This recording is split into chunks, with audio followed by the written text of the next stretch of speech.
Olá, uma semana de especulações. Felipe Coutinho vem para o Vasco, Fluminense e Botafogo estão de olho nessa negociação. E o Dudu vai para o Cruzeiro, fica no Palmeiras, Neymar no Flamengo para substituir o ídolo Gabigol. Falando de coisas reais, o Botafogo é de novo o líder do Brasileirão e o Ronaldinho Gaúcho arrumou uma confusão com críticas à seleção brasileira e agora está dizendo que era uma campanha publicitária. Participam deste episódio dois integrantes da equipe de esportes e de jornalismo aqui da EBC, o Maurício de Almeida e o Rodrigo Ricardo. Eu sou o Sérgio do Bocage e o No Mundo da Bola está começando agora.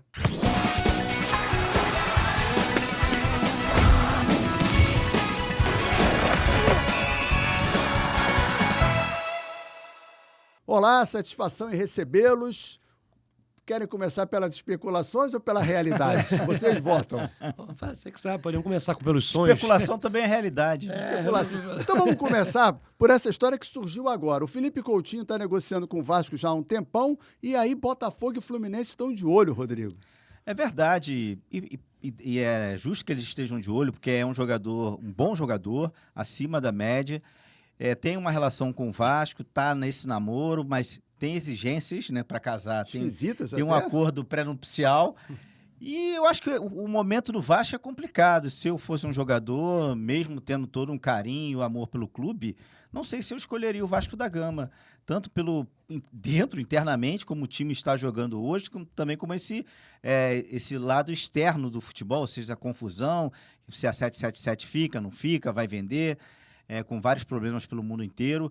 Acho que o Felipe Coutinho, apesar de toda a boa vontade de voltar para o time que o projetou, que ele tem raízes, deve estar colocando isso na pauta. A última exigência seria que, para ele vir, tem que vir mais gente. Pois é. Botou até o Alex Teixeira nessa prateleira, que não joga desde o ano passado, teve uma passagem mediana pelo Vasco.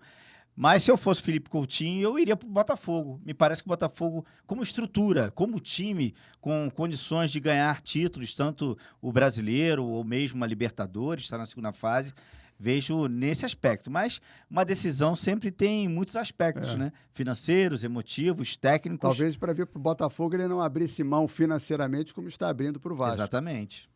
Ele tem contrato lá com Aston Villa. Exatamente. Ainda. Eu acho o Botafogo, me parece que tem mais cacife para trazer o Felipe Coutinho do que o Fluminense hoje em dia. Nessa situação, Maurício, satisfação também recebê-lo, eu achei esquisito ele sugerir, como já antecipou aqui o Rodrigo, a contratação de outros dois jogadores. Olá, Bocage, olá, Rodrigo. Olá. Vamos participar aqui de novo. Eu acho muito estranho, eu nunca vi, pelo menos, não estou lembrado de uma situação que um atleta, para ser contratado, ele exigir reforço vindo junto com ele, abertamente. É muito estranho essa Eu me lembro exigência. Agora do casal 20. O Austin e Assis, né? Mas, na verdade, não foi uma exigência. O Atlético Paranaense, na época, que disse, para levar um, tem que levar os dois. Isso foi ótimo. E foi ótimo. Isso tem muito, já teve muito de clube negociar, você contrata um, mas tem que levar outro, mas o próprio atleta fazer essa exigência é algo estranho. E como o Rodrigo falou, o Botafogo, aqui do Rio, quem tem cacife atualmente é Botafogo e Flamengo. Botafogo tem um dono ali da SAF que gosta de investir, ele pagou uma fortuna agora para repatriar, foi a maior compra que o Botafogo fez na história, e tem dinheiro fácil e provavelmente o Felipe Coutinho não deve abrir tanto mão de salário, vai querer um salário um pouco maior, mas se o Botafogo quiser se interessar o projeto do Botafogo, eu acho que ele pode encaixar ali no time do Botafogo. O Botafogo tem dinheiro.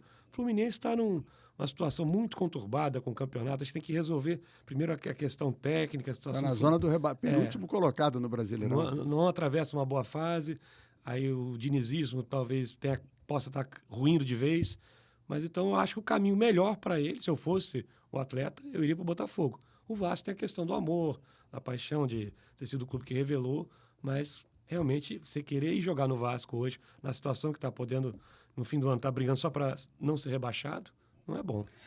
Fala. Não, porque eu já te colocar até, não querendo antecipar sua pauta, mesmo o caso do Neymar, voltar para o Santos. Voltar para o Santos ou para o Flamengo. O Santos da segunda divisão vai para lá para quê? Sozinho não vai fazer, o Andorinha só não vai fazer verão, vai ser pressionado pela torcida, vai ser xingado, vai ser vaiado, insultado, vão arranhar o carro dele, se não fizerem coisa pior. Para quê? Então, já que você trocou, eu ia inverteu a pauta, o que você acha dessa especulação? Porque o que dizem, na verdade, o Flamengo está na dele. Mas é o que já começaram a falar, que o projeto seria o Gabigol sai no final do ano, o Neymar está liberado lá da Arábia Saudita no final do ano também, e ele viria a ocupar essa vaga de ídolo. Porque jogar por não jogar, o Gabigol também não está jogando. Né? Agora esse início de namoro surgiu com uma camisa, aquele post dele, com uma camisa dada pelo Gabigol. Que jogou no Santos. Sim. Mas eles não são posições iguais. Eu acho que Neymar e Gabigol se completariam. Seria uma grande dupla de ataque, ou na verdade o Neymar até mais recuado, jogando de camisa 10. Porque o Neymar sim é um camisa 10, não o Gabigol, que foi dada, acho que até foi uma decisão errada, até revertida agora recentemente. Mas o Neymar, tecnicamente, é um camisa 10 e o Gabigol poderia voltar a ser o camisa 9, mas hoje eu não vejo também o Gabigol no Flamengo, com o Pedro rendendo do jeito que está, com a gestão Tite do jeito que é. Eu não sei se o Tite também já perguntaram ao Tite se ele quer o Neymar. Claro que ele vai querer, até porque já conhece. Já dirigiu várias vezes o Neymar, enfim, né? Já conhece o jogador. Mas eu acho que tem tudo a ver. Flamengo e Neymar vai vender muita camisa. Então, um mês de salário do Gabigol é um dia de salário do Neymar. É bem complicado. Primeiro o Gabigol sair do Flamengo, tudo bem, o contrato vai acabar, mas quem vai pagar, mesmo o salário do Gabigol sendo muito menor que o Neymar, qual clube que pagaria um salário para o Gabigol aqui no Brasil? Acho que tem o Palmeiras, que poderia pagar, o Atlético não tem espaço para ir lá. Tirando isso aí, tá o Bahia, que tem... Agora, o Gabigol sai de graça no final do ano. Sai de graça, mas tem um salário, né? E o Gabigol não vai querer ganhar menos. É um peso grande para um atleta que não está rendendo o que já rendeu no passado. Então, você continuar com esse ganho tão grande, fora do Brasil, eu não vejo muito espaço, muito interesse, a não ser que seja para mercados alternativos. E o Neymar no Flamengo? Pode jogar. Se ele voltar a jogar, né? Porque ele está parado há tanto tempo, a gente não sabe quando vai voltar. O contrato dele lá vai até metade do ano que vem. Ele teria que sair um pouquinho antes. Não sei se os árabes vão facilitar, porque pagaram uma fortuna para... Pagam ainda. E tiraram ele a peso de ouro lá do Paris Saint-Germain, e ele praticamente não jogou, né? Não sei se ele interessa muito pro técnico lá. O técnico, desde o início, não bateu muito bem com ele. Eu sei lá, o Neymar, se botar Neymar e Gabigol, acho que a noite do Rico vai ter um reforço, não o Flamengo. Não, eu particularmente não acho vai que ficar mais caro, inclusive. Quando eles forem, vai ter, não é cachê, não, é couvert artístico, né, onde eles forem, né? Mas eu não acho que é uma boa pro Flamengo, não. Acho que divide grupo, chama muita atenção, enfim. O Neymar não tem muita história de ser um jogador de grupo, né? Recentemente a gente já viu isso aí. Não sei se seria boa para o Flamengo, não. Apesar de ser um bom jogador, né? Isso não se discute. Mas já que você inverteu a pauta, e o Dudu? Se você fosse o Dudu, vou começar por você. Acho que ele ainda tem espaço no Palmeiras, mas a saída dele para o Cruzeiro, ele vai, não vai? A Leila anunciou que está vendido, que está tudo certo, né? O Cruzeiro é um time que está em reformulação ainda. Aparentemente está começando a ter uma outra guinada. Aliás, já falaram também do Gabigol no Cruzeiro. O Cruzeiro tem agora um dono de SAF que gosta de botar dinheiro do bolso para tocar o time para frente, então poderia ser. No Cruzeiro, o Gabigol... Mas o Dudu se enrolou, né, nessa situação, né? Ficou uma situação complicada, né? A não ser que vai, depois não vai, não foi bem isso que eu falei. Fica complicado para ele voltar agora, permanecer no Palmeiras. Vai ter que ter como é que vai passar um pano quente para tentar acalmar isso aí. Torcida. Sim. Porque não foi ele que anunciou, Rodrigo, foi o Cruzeiro.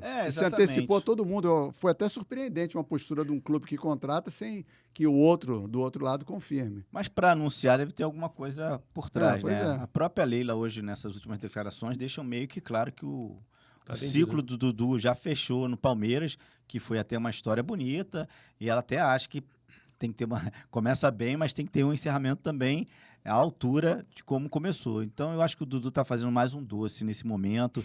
Até teve uma reação dos ídolos, o próprio Marcos, o Ademir, vieram a público logo que o Cruzeiro anunciou, né? Enfim, né? Dando uma indireta nele, né? Que ídolos não vão embora assim e tudo mais. É claro que o futebol hoje tem outras coisas além disso. Mas eu acho que o Cruzeiro vai... Acho que e o Dudu tem uma relação com o Cruzeiro. Foi o clube que o formou, que foi o primeiro clube dele como profissional, fez quase 30 gols já como profissional no Cruzeiro. A gente não sabe também como é que está esse Dudu. Ele vem de uma lesão muito grave, que recuperar dentro do Palmeiras, isso que é talvez o Palmeiras, isso também o pessoal não repercute bem, porque ele foi recuperado dentro do Palmeiras. Agora que ele está bom, ele vai embora? Ele já voltou já na última partida, né? Ficou no banco. No E aí último já não vai- foi relacionado, por conta dessa Não. confusão, já não relaciona. Hoje ele não Ah, está no relacionado. último, sim, no penúltimo, é verdade. Ele foi, exatamente. já voltou, você já poderia ter jogado e agora vai sair. Enfim, aguardemos os próximos capítulos. E sobre capítulos, não sei se todos que estão nos acompanhando aqui tiveram acesso a essa informação, mas o Ronaldinho Gaúcho deu uma entrevista com críticas à seleção, dizendo que é um dos piores times que ele já viu e que jogadores sem compromisso. Criou um rebuliço, jogadores que são amigos dele não acreditaram naquela declaração, e aí ele disse que é uma campanha publicitária. Até o... Esquisito, Bem né? criativa essa campanha. Segundo ele, a Bem campanha, criativo. ele tentou replicar ou repercutir ou O que a copiar torcida o que a torcida fala. fala nas redes sociais. É uma campanha publicitária, assim, você conseguiu, a marca até que dessa campanha já veio a público confirmar que realmente é uma campanha publicitária. A marca conseguiu esse espaço, mas não sei se foi um espaço positivo, né? Que você criou um tumulto danado. Entre um grupo de jogadores, Sim, inclusive. Mas se era para levantar o nome da marca, a marca conseguiu o espaço dela. Não sei se vai ser um espaço positivo, como é que vai ser bem visto isso. E é engraçado o Ronaldinho falar da falta de compromisso. Um que gostava da noitada, foi campeão na seleção, mas depois largou o futebol, poderia ter sido muito maior do que foi, por conta de não ter compromisso com o futebol, né? Ele não teve a carreira dele, ele interrompeu no meio do caminho. E nessa segunda-feira, 30 anos do Tetra. É sempre bom lembrar, né? Pro Ronaldinho não ficou ruim, não? Ficou feio. Ficou feio. Assim, foi criativa. A gente pode discutir a ética dessa campanha e tudo mais. Mas tem que se justificar que nem piada Pois é. mal contada, né? Pois é, e o Ronaldinho, você se lembra do Ronaldinho fazer crítica a alguma coisa? Em alguma coisa, algum time, tomar algum posicionamento? Não me lembro, eu só vejo ele tocando pandeiro, sambando, né? Ou seja, Acho que foi isso levando a isso vida. chocou, Então, né? desde o início a gente achou estranho que tinha algo por trás. Foi feito, obviamente, por dinheiro. E os jogadores se sentiram surpresos, porque os jogadores não são amigos, como são todos fãs dele, né? Também. Cresceram vendo as jogadas dele. E, sim, Ronaldinho, um jogador extraordinário, né? Incrível, né? Poderia até ido até mais além, mas acho que a gente fala isso mais além, mas ele foi o melhor do mundo. pois é. Mas pode, enfim, Campeão mas do mundo. tem uma continuidade por vários anos. Não, ele poderia ter disputado a Copa do Brasil, sem dúvida. Sim. 2014. Ele, Adriano, era Kaká, era E se ele continuasse querendo mesmo jogar, ele chegaria no nível do Messi facilmente, como quantidade de conquistas que o Messi teve de melhor no Como o mundo. Messi também é fã dele, né? Tem aquele famoso vídeo dele do Messi pequenininho batendo bola com ele. Tem o primeiro gol que ele fez no Barcelona, né? A Copa de 2014, né? Foi a Copa aqui. Para mim era a Copa de Ronaldinho, Adriano e Kaká. A gente teria um timaço na seleção brasileira. Com E certeza. os três tinham parado de jogar já. Mas voltando à campanha, acho que ele deu uma bola fora nessa, errou. Como você falou, né? Tem que vir para explicar a piada, então Não a vale piada a já pena. não valeu a pena. Aproveitando para a gente fechar essa questão de seleção brasileira, começa essa semana a Copa América e o Brasil estreia dia 24 contra a Costa Rica. 11 jogos, 10 vitórias, nunca perdemos para a Costa Rica. Também teremos a Colômbia, que está melhor que o Brasil nas eliminatórias, e o Paraguai, que no caso está pior.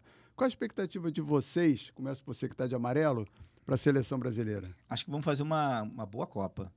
Essa geração tem... E vai sair daí a espinha dorsal para a próxima Copa do Mundo. Eu tenho uma expectativa muito boa em relação, principalmente ao Endrick, ao Vini Júnior, ao próprio Rodrigo, esse trio ofensivo. O meio de campo eu ainda não sei muito bem como que o... Será que o Paquetá vai poder jogar? Tem isso. Não sabe nem se pode jogar. Não sei né? como é que o Dorival vai resolver, mas eu acho que vamos ter boas atuações. Talvez não logo no início. A Costa Rica acho que não é um adversário que vai causar problemas. Mas eu acho que o Brasil tem tudo para chegar à final e ganhar a sua 10ª Copa da América, eu acho. A 10ª Copa América. Você falou do Rodrigo, ele pode ser o substituto ou ocupar o lugar do Paquetá, né? Que a posição dele é de 10. Ele mesmo já falou que gosta de jogar de 10. Basta o Endrick ser o 9. O Endrick é o Que é o 9. 9. Que é o 9. Que é o 9. Rafinha, né? Endrick e Vinícius Júnior com o Rodrigo Armando. Agora, eu acho que o Dorival está tendo muito cuidado ali com o Endrick, essa coisa de colocar ele sempre no segundo tempo, enfim, eu acho que é uma Bota na forma Copa de blindar América. ele um pouco. Mas vamos ver A Copa agora. América é uma competição que pode ser perdida, né? É um laboratório. É um né, laboratório. De certa forma. Numa situação assim, a Copa América já derrubou alguns técnicos, mas Sim. no caso do Dorival não, porque ele chegou agora, então não tem essa cobrança. E eu acredito que o Brasil vai ter uma boa participação na Copa América, e o fundamental da Copa América mesmo é tentar fazer essa espinha dorsal para a próxima Copa do Mundo. É o maior tempo que ele vai ter até a próxima Copa do Mundo para poder conhecer o dia a dia com os jogadores, montar a mesma equipe, unir o grupo, é o tempo que ele tem para isso. Acho que o fundamental é olhar para frente. O Resultado da Copa América, se perder a Copa América, não vai ser nenhuma Não desgraça. pode ser eliminado pelo Peru na primeira Não, fase. tem que chegar no mata-mata, lá pertinho, no mínimo uma semifinal, pelo menos isso. Mas a partir daí, se não conquistar, o mais importante é você conquistar o grupo, conquistar o modelo de jogo, focado já no Mundial do ano que vem, que é o mais importante. Do ano que vem não, daqui a 2 anos. 2026, daqui a 2 anos. Vamos falar de Campeonato Brasileiro? O Daronco ajudou ou prejudicou o Flamengo? Eu acho que os 2 lances foram corretos. Rodrigo? Também acho. Então tá bom, então Não, estão não iguais. vejo, Fala. não vejo polêmica, não.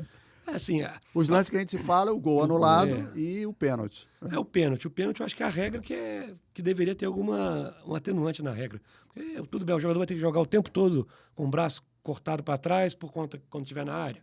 Foi uma bicuda coladinho nele, o cara não teve o movimento dele botar a mão na bola. Mas frente. A regra diz que... A mão já estava ali. A regra diz, bateu na mão, vai ser pênalti, então teve que aplicar a regra. E aí, quando teve esse pênalti aos 46, demorou para bater. Então, os acréscimos de 7 minutos foram ampliados, é o normal. Quando o acréscimo foi anunciado, já tinha 47. Então, não foram 7, foram 5. Sim. Então, foram 3 correto. minutos quase para bater o pênalti.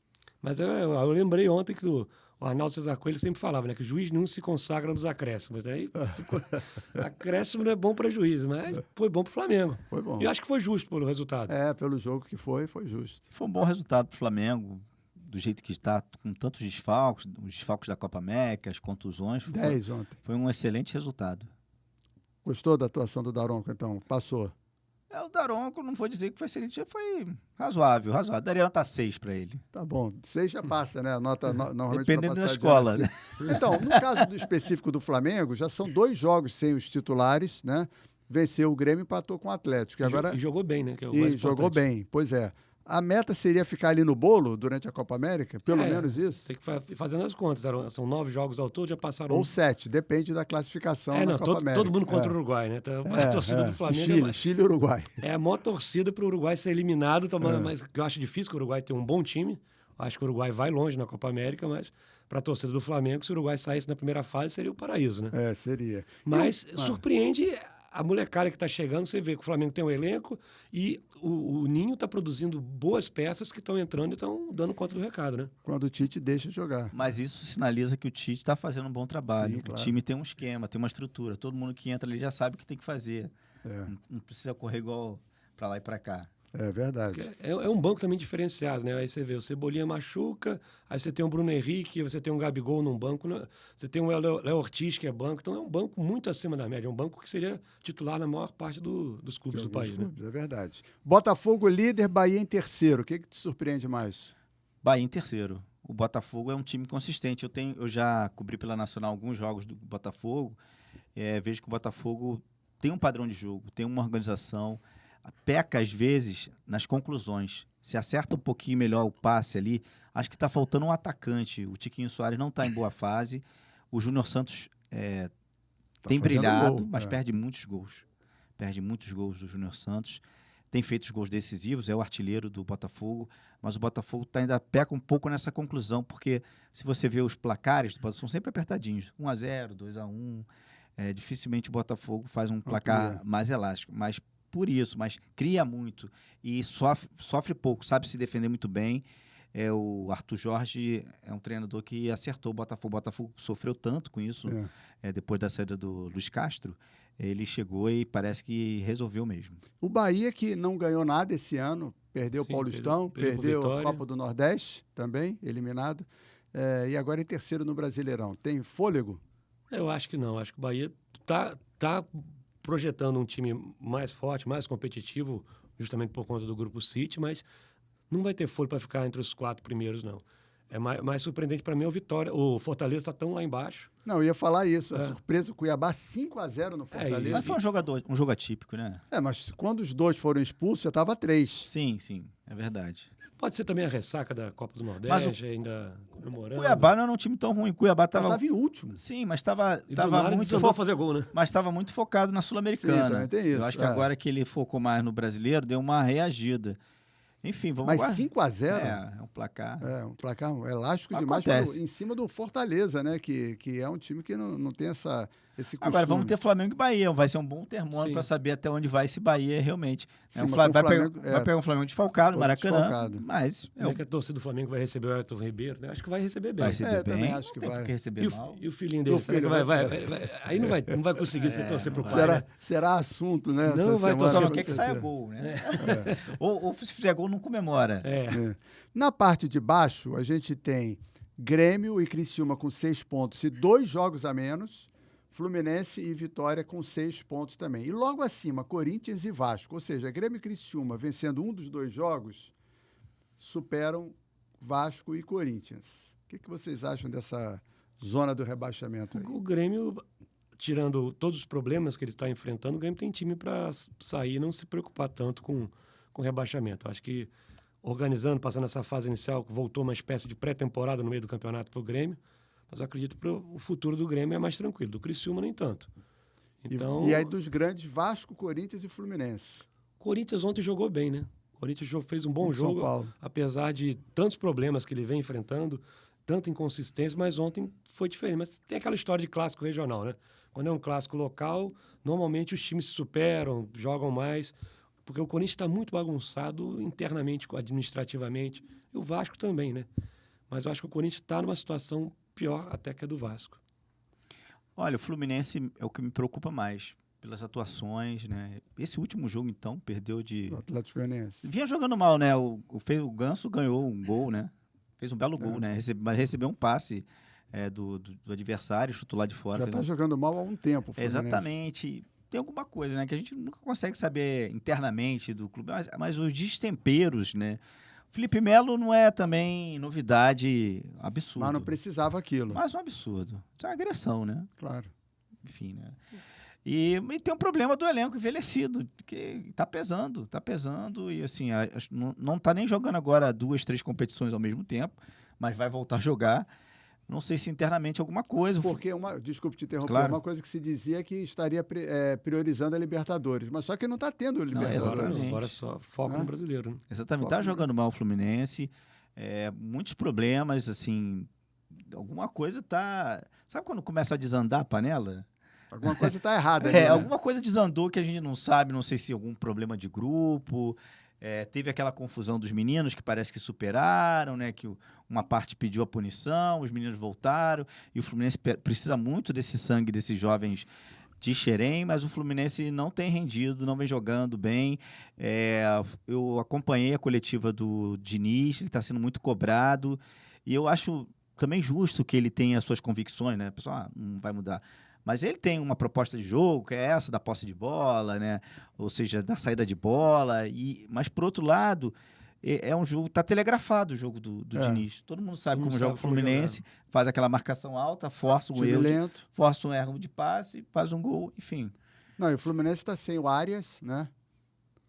Só. Da Copa América, sim. Que é Sim, um jogador importante. Perdeu o Nino.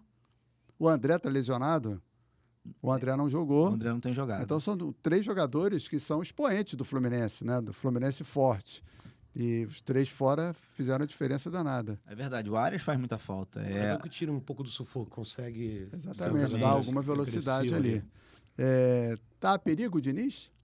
Tá, perigo. Acho que o título da Libertadores ainda segura ele, né? Tem essa sobrevida, mas não dura muito se passar mais umas 2 ou 3 rodadas, continuando na zona de rebaixamento. Você vê que a torcida já está dividida. Não, a Libertadores agora é mata-mata, né? Sim. E lá na altitude o Fluminense vai jogar, não é? Não, é com o Grêmio. Não, com o Grêmio. Com o Grêmio.